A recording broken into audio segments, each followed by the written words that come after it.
حضرت امام علی کی خدمت میں ایک شخص حاضر ہوا اور نہایت ہی ادب سے عرض کرنے لگا، یا علی، میرا ایک دوست تھا جس کا آج انتقال ہو گیا ہے، لیکن وہ کافی دنوں سے ایسی ایسی باتیں کرتا تھا جس سے ہمیں یہ معلوم ہوتا تھا کہ شاید وہ مرنے والا ہے۔ تو کیا موت سے پہلے انسان کو پتہ چل جاتا ہے کہ انسان مرنے والا ہے؟ بس اس شخص کا یہ کہنا تھا تو امام علی علیہ السلام نے فرمایا، اے شخص، یہ یاد رکھنا، اللہ نے عالم منقود، عالم بیاں اور عالم ارواح کے بیچ میں ہر انسان کے لیے کچھ نہ کچھ نشانیاں رکھی ہیں۔ اللہ تعالیٰ اپنے بندوں سے پیار کرتا ہے۔ انسان موت کو ختم ہونے کا نام سمجھتے ہیں، لیکن اصل میں موت ایک زندگی کی طرف لے جانے کا نام ہے، موت ختم ہونے کا نام نہیں۔ اس لیے اللہ تعالیٰ اپنے بندوں سے موت کا ڈر ختم کرنے کے لیے اسے ڈراؤنی خواب دکھاتا ہے، تاکہ مرنے والا انسان موت کو نئی زندگی سمجھے اور مرنے سے پہلے اپنی اصلاح میں لگ جائے، اپنے آپ کو بہتر بنانے کی کوشش کرے، اپنے گناہوں کی معافی مانگے۔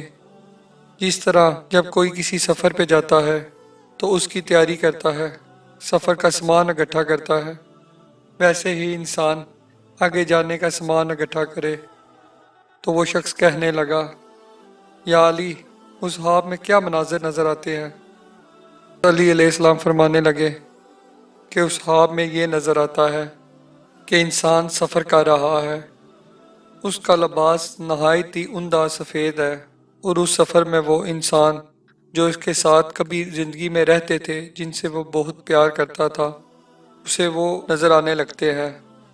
تو اس سے اس انسان کو یہ محسوس ہوتا ہے جیسے اس کا سفر ختم ہونے والا ہے، جو ان کے ساتھ پہلے رہتے تھے لیکن اب اس دنیا میں موجود نہیں ہے۔